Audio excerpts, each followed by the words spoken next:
What is the significance of the 40th anniversary of the student uprisings of Soweto?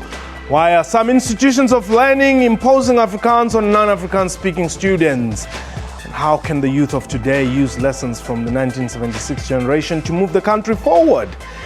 Is government doing enough to help today's youth overcome the challenges they are facing? What time is it? It's question time.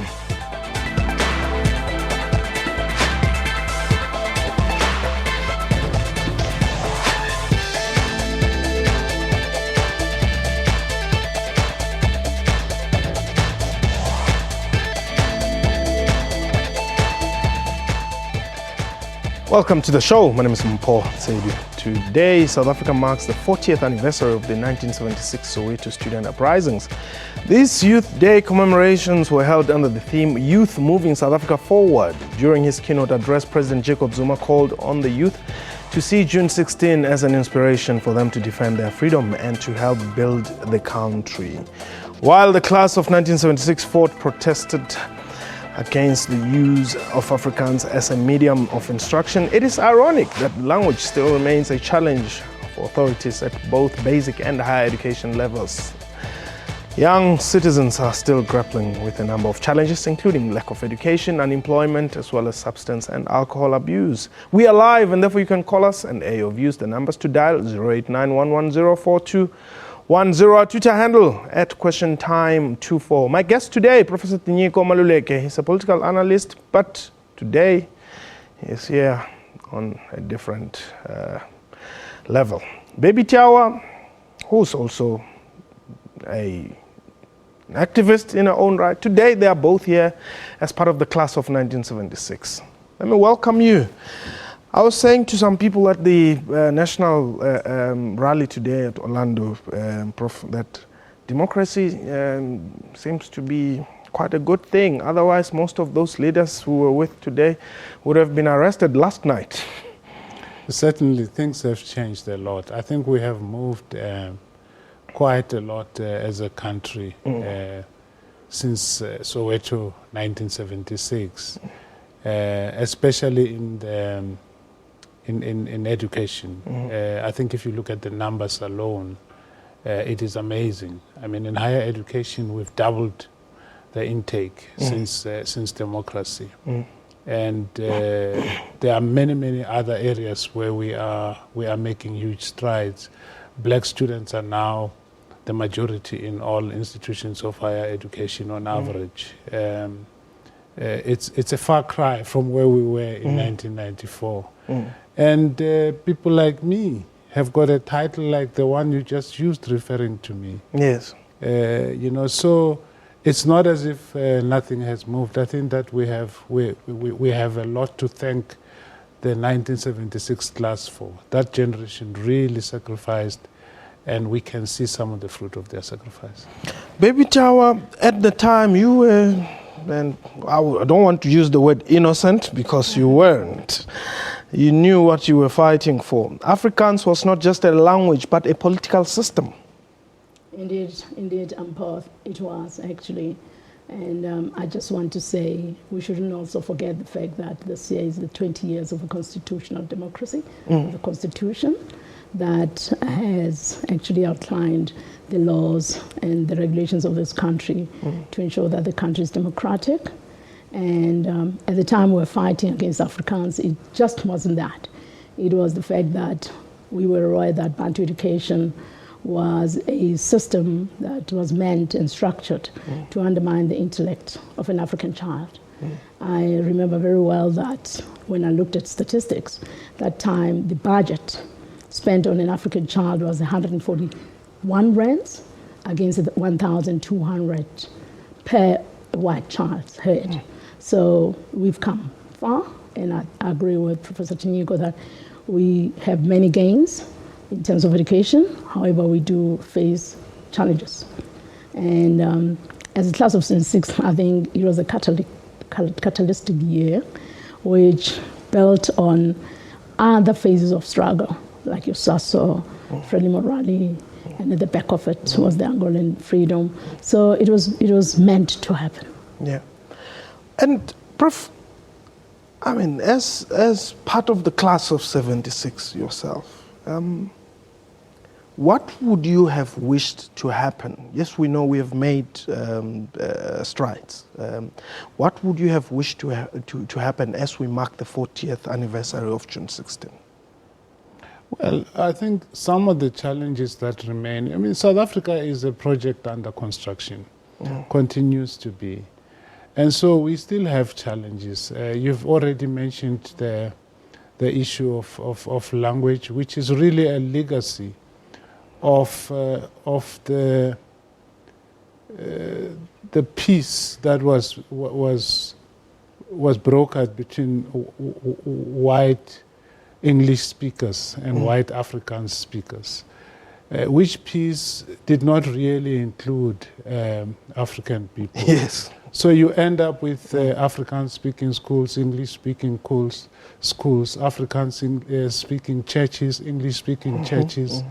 You can go on. So we have this schizophrenic system in the country that cuts across sectors. And we are dealing with that, and we are feeling the legacy of that. The other area which perhaps one could mention is the participation rates. The participation rates of black Africans in education in general, basic and higher education, even though the absolute numbers have increased, but the rate is still leaves a lot to be desired. Okay. The participation rate of white kids and Indian kids is much higher than that of black Africans. So these are some of the things that I think still are still a challenge in the country. Okay, Matumi, you are in Limpopo. Welcome. Thanks, Mpo, and how are you and your guest? We are well. Thanks for the call. I thought both ministers, Angie and Blade, will be in your studio with you, but nevertheless, the education of the majority of the black children is in disarray. Just to mention but few things. Yes. Number one, Angie, has described education through the ANC policy as essential service. A teacher goes on retirement, they do not replace. A teacher dies, they don't replace.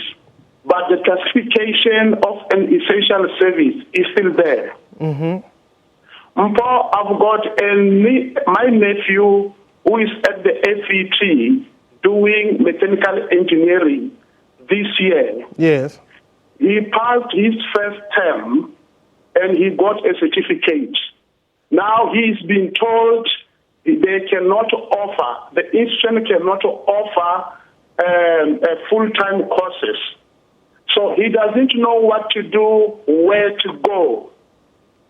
He's at the college, he's at Mupani in Palabora African College branch. Yes. Many of our students in Limpopo, in the FET, are struggling to finish their modules, their courses, because they can be offered for 3 months, and from there they are given certificate. They don't know what to do. Okay. I've got kids, in the former Model C schools. I was listening to MEC of Education, Lusufi, in Gauteng, when the issue of Afrikaans was brought to the picture. Now, I didn't like what he said, because some of these black children in former Model C schools, they are not being prioritized in terms of the language policy. You'll find there is no Sepedi teacher or a Tonga teacher. And the majority of teachers in those schools are SGB posts. Okay, Madum. They are funded. So it's really a problem, because the minister and his group, they don't seem to want to take care of this problem. Okay, Matumi, let me thank you for the call. Let me thank you for the call and say that I think we've heard your message. We will have to get the Minister of Basic Education, Mehenji Mutsecha, to come into studio and to talk about some of those issues, including perhaps the Minister of Higher Education, Dr. Blade Nzimande himself, on those particular issues, probably before the end of this month. But for now, I just want us to go back to looking at the June 16 detachment, if I may. Your generation, obviously you were facing different challenges, you were facing a different political system.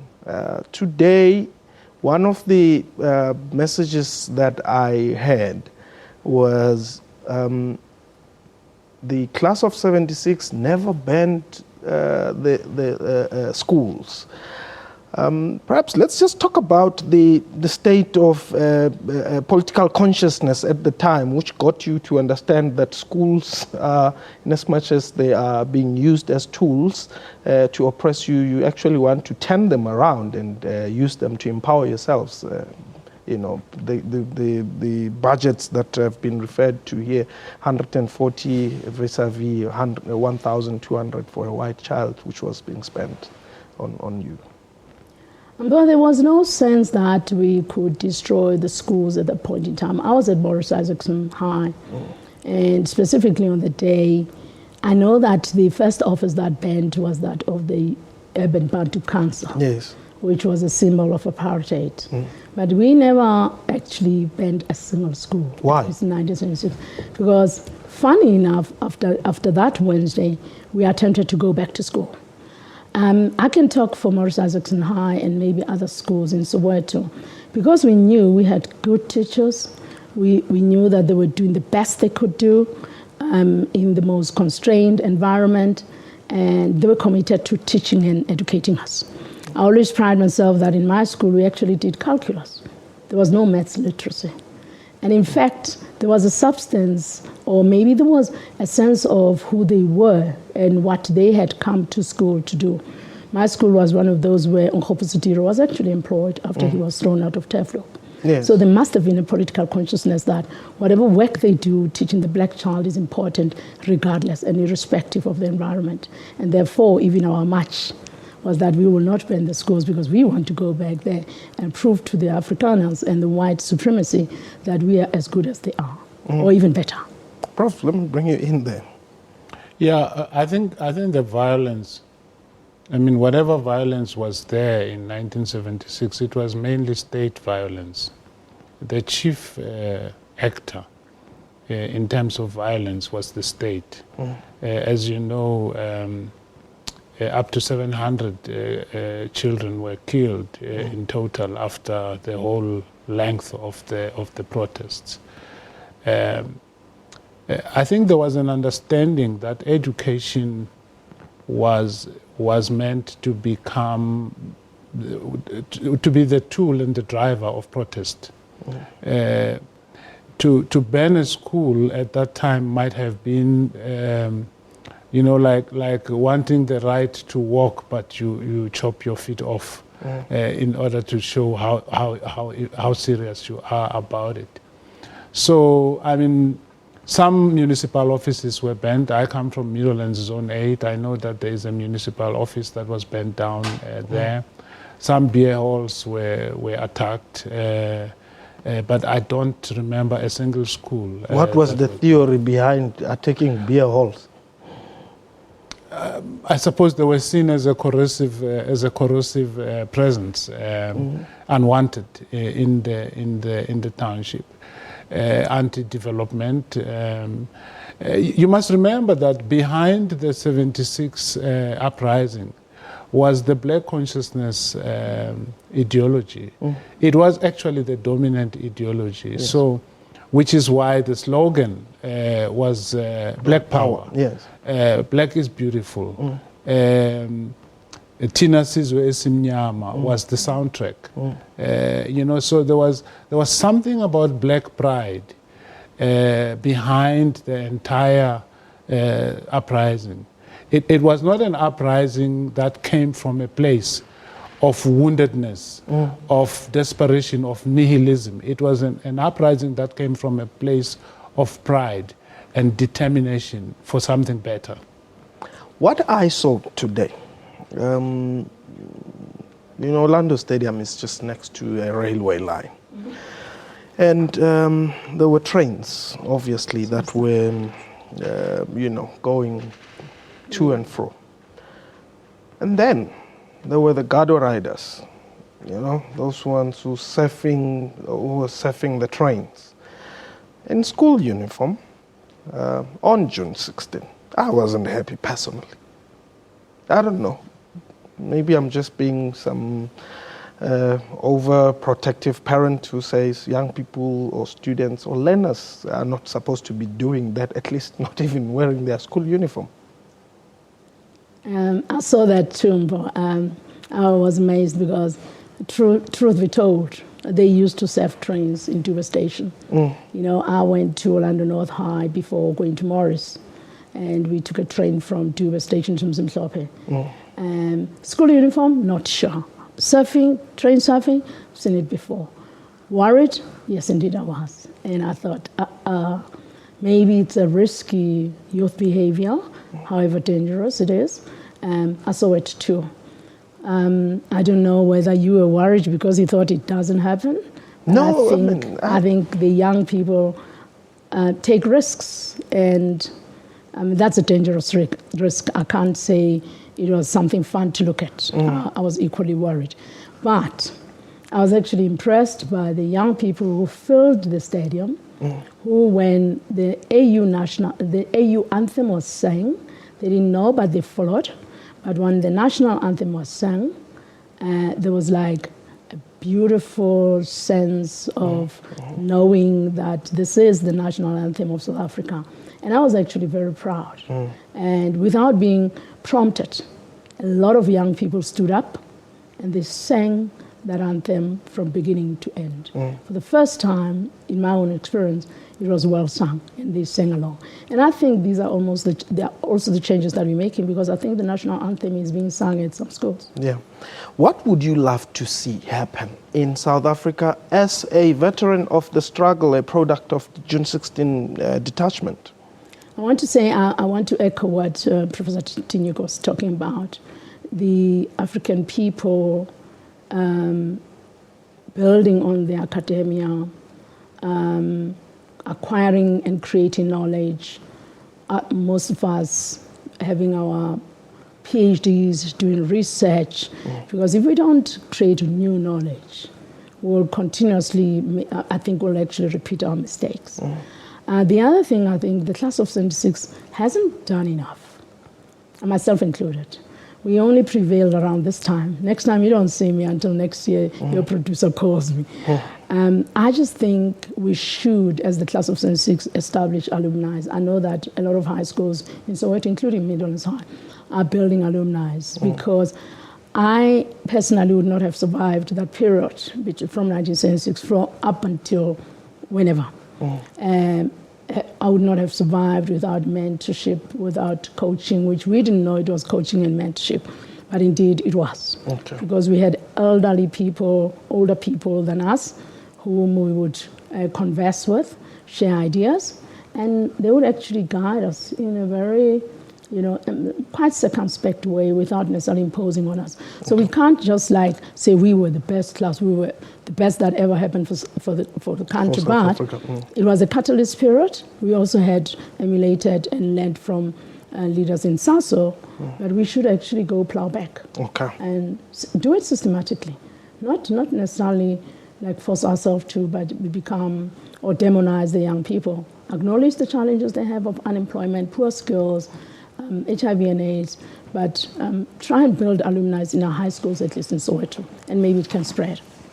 Prof, why should, as a young person, want to go and study and be like Professor Malulek or any other person who is learned, when I'm seeing other people who studied before me holding placards at robot intersections saying Mpotedu, BA Political Science, International Politics, I've got my CV with me?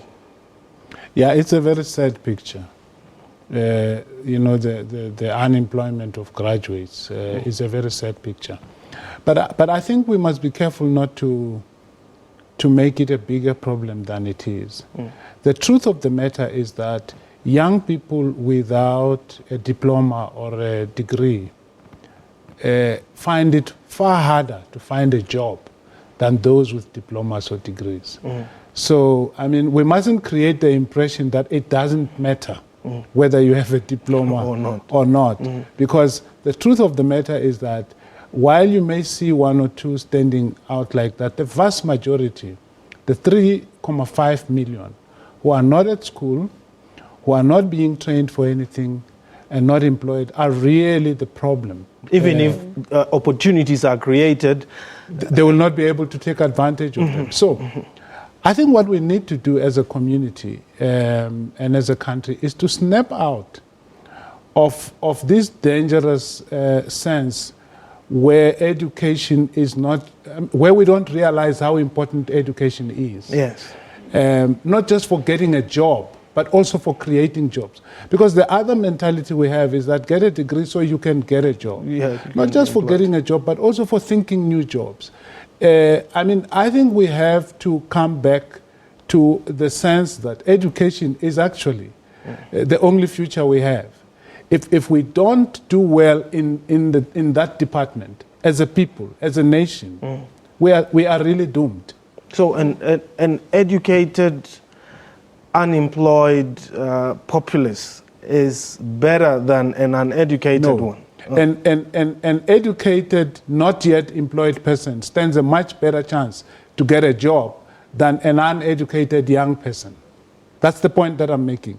So the discourse, the narrative that tends to be carried is that it doesn't matter whether you are educated or not because you won't get a job. That's really not true. The numbers do not support that. The unemployment rate of educated young people is far lower than that of those who do not have qualifications. So young people must get educated. Thank you very much. Unfortunately, we've run out of time, but thank you very much. In the midst of greatness here, the class of June 16, 1976, the June 16 detachment. That was question time for today. A big thank you to my guests and to you for watching the show. From me and the crew, you have yourself a wonderful time. Goodbye.